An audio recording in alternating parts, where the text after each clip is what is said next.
everybody, what's going on? 103.5 Kiss FM Lifehack series, bringing you another episode this month. And it's been my third one, so I'm super excited to keep these going. I find them really fun, informative, but also, topics that I feel like you guys DM me about a lot, or maybe I'll notice, through Twitter, Instagram, just some of these conversations that I feel that are super cool, important, and maybe we don't talk about every day, right? So I'd like to bring in my guest today, Mr. Jonathan Starzyk. What's up? Hello. Thank you for having me today. Thank you for being here. We're talking all things marketing, okay? And now we got to unpack a lot with that, though, because there's just so many layers to it. And I also feel like someone might ask, what does it mean, to be in marketing? Like, that's just already its own question. Before we go into that, though, can you tell us about yourself, your experience? Yeah, sure. So my name is Jonathan. I've been doing marketing for like 7-8 years now, which is crazy. I always knew I wanted to go into marketing just because I'm a very business kind of focused person, but I am also really creative. And that's a really great way to kind of blend the two, right? So part of my job is really, because I specialize in paid advertising, but I've done it all. I really have always wanted to be a jack of all trades, if you will. So I started in education, I was in healthcare, and now my main 9-to-5 is working in private real estate. But I do a lot of freelance on the side. I've done some marketing for salons, event spaces, realtors, clothing stores, and I just love talking marketing all the time. So I'm here to answer all the questions.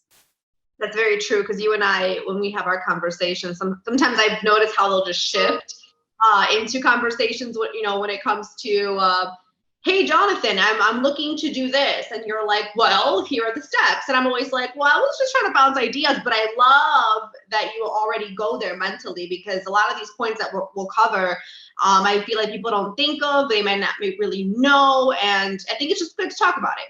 So, when somebody says, right, like marketing, right, what does that mean exactly? Like if I was to say, hey, I work in marketing, I mean, I'm sure there's like different roles and people do different things. But Sure. like what's like, I would say, like the core of it, right? So like marketing for a company, right? A business, like what does that mean? Sure.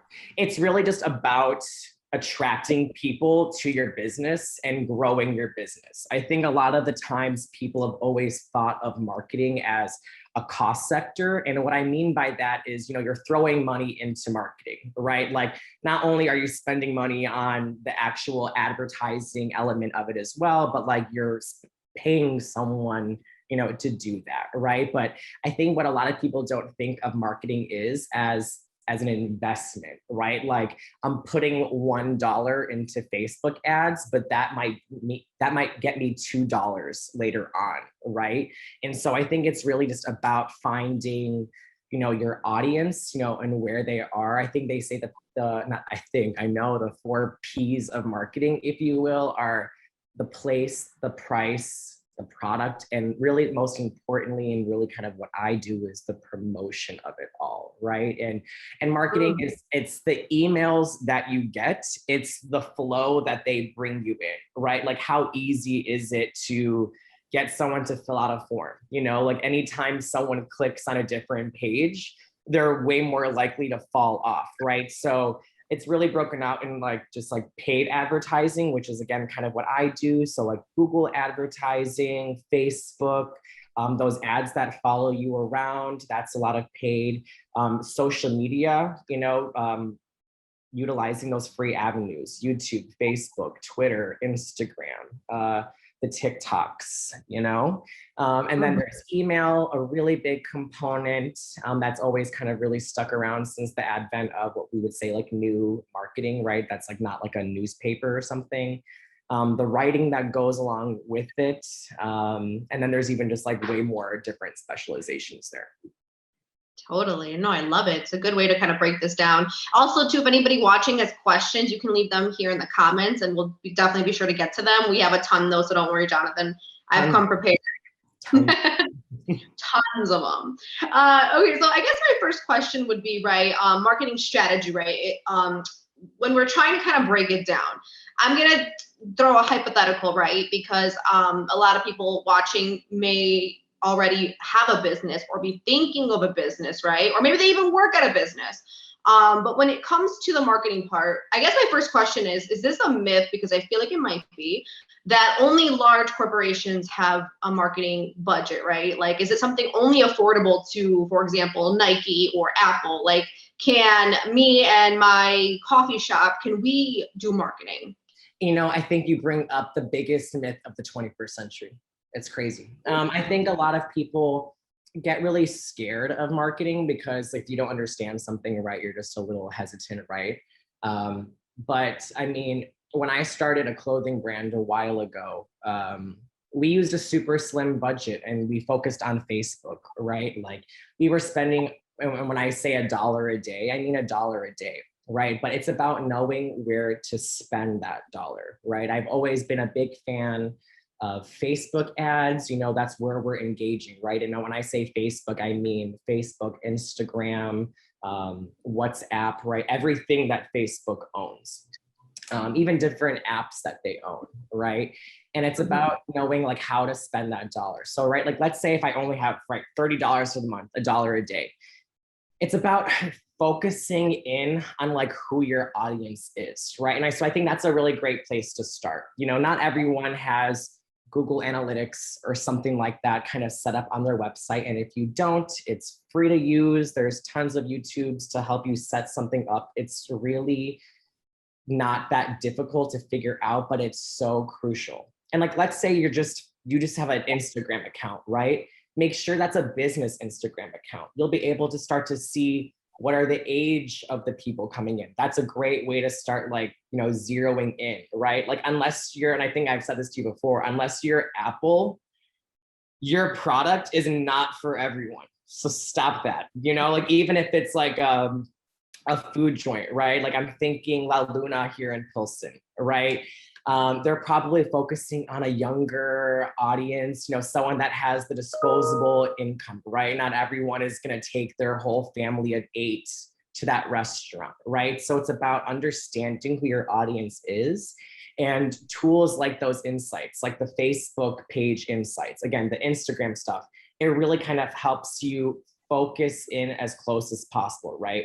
And when I'm saying things to focus on, I'm talking about like age, right? Like define an age, like it's not going to be 13 to 65, right? Focus on like where you think those people are and utilize the data, anything you have to kind of gear that decision, right? Gender, right? I have a client that I do freelance for that is a wedding event space venue. And they have a smaller budget, and we're focusing on women between the ages of like 25 and 34, right?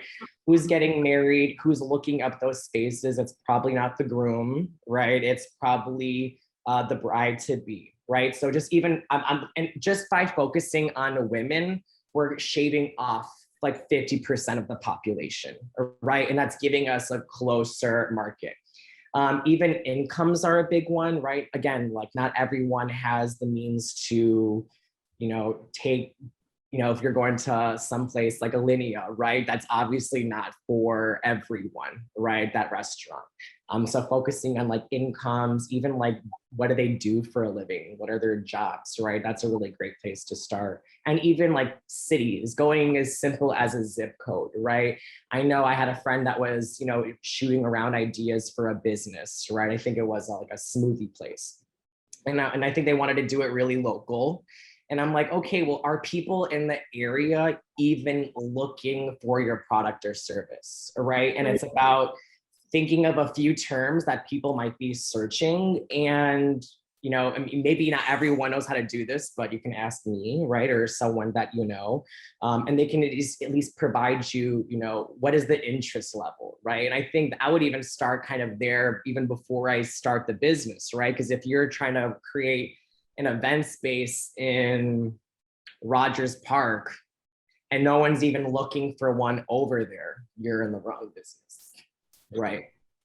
Totally. No, that's a great starting point. Knowing, right, is there a need in your area? If that's like what you're doing, something local.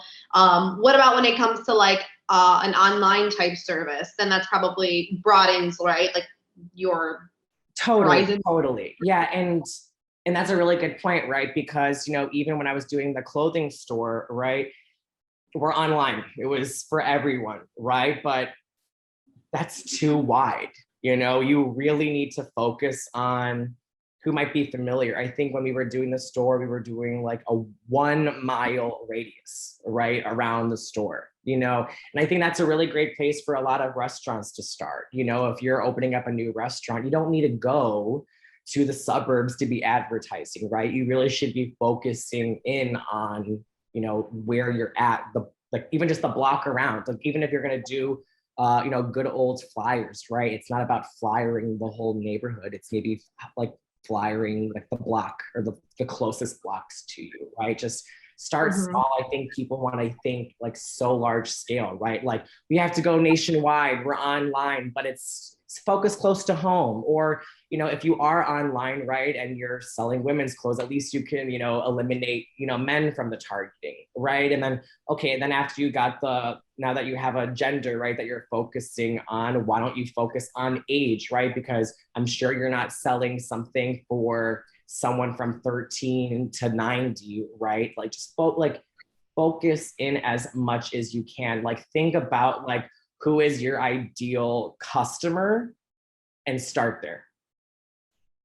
I like that. That's a great starting point. And what kind of marketing or what type of marketing do you feel is, I guess, most effective, right, in this scenario? Maybe let's think like local business or local spotlight on just, restaurant or coffee shop, whatever it might be, right? A smoothie place. What kind of marketing have you found, I guess, most effective? Like if they're on Instagram, Facebook, gathering, emails to send out email blasts, like what do you find, I guess, most effective? Yeah, sure. That's a really good question. I think really when it comes down to a marketing program, for me, it's about something like sustainable. And what I mean by that is like, can I scale this, right? Like, let's say I could bring you like 100 people, right? Are you even able to serve 100 people, right? Like, and that's what I'm talking about, like scalability, right? So like, let's say you have, again, like $50 a month. I think, Facebook would be a really great place to start, right? Because Facebook has so much information. Even if you don't have a Facebook, or if you never use it, right, you have an Instagram that they also own, right? Like they have so much data on us, which is scary too, but it's so useful, right? Because I think, especially with like the new Apple iOS that everyone has, right? It was allowing us to disable kind of tracking. And I think a lot of people were like, yes, let me do that. But the thing is, like, you're going to get ads no matter what.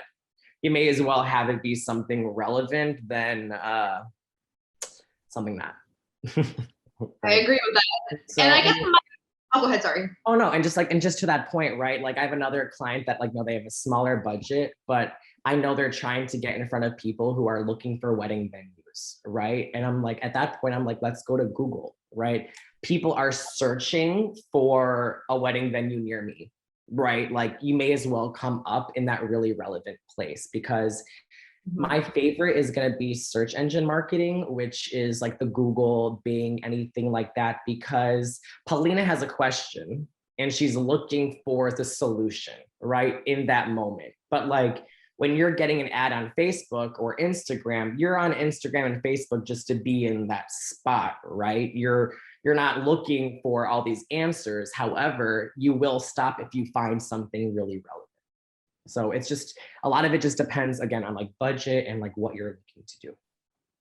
Absolutely. No, this is all very useful, Jonathan. Thank you. And I guess my last question before we wrap up for you would be, how do we measure these marketing investments, right? Because essentially these are investments, right? So how can I know if it's working? How am I measuring this? Sure.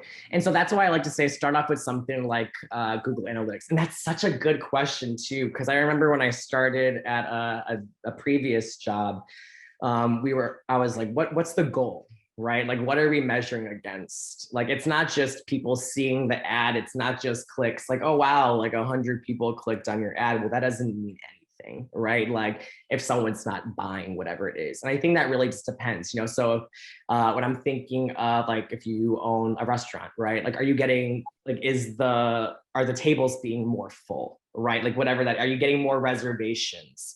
Are you maxing out, right? If you are a realtor, right? Are you getting people that are interested in, your real estate services, right? Are people filling out a form? And so it really, I guess, depends on the business, but that's the place to start, right? What's the goal? What are you measuring against? And, for example, if you're doing a form, right? Like if someone's going to paulinaro.com/form, make sure that there's a page that are going to afterwards, like a thank you page, right?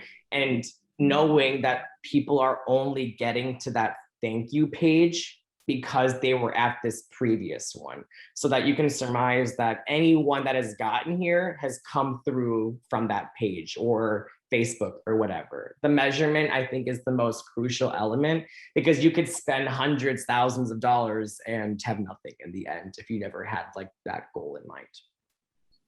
I love that. Well, that was a great note to end on. And, I'd love to have you back hopefully soon to keep this conversation going. And I really appreciate all of your input and all this advice. I hope those that are listening are taking notes, especially if you're thinking of starting a business and trying to reach, your audience. So I love this. This is wonderful. And Jonathan, what is your Instagram or any kind of contact info you want to leave? Instagram handle? Yeah, sure. So my Instagram is at Jonathan Starzyk, at JONATHANSTARZYK. And then if you are interested in any kind of, marketing services, a free consultation or anything like that, my website is also in my Instagram, but it's JES.marketing. Simple as that. Love it. Well, thank you so much for being with us today. We appreciate you. Yeah, thank you for having me. And I hope I answered some people's questions at home. You definitely did. Thank you so much. Okay, love you, Paulina. I'll talk to you later. Bye.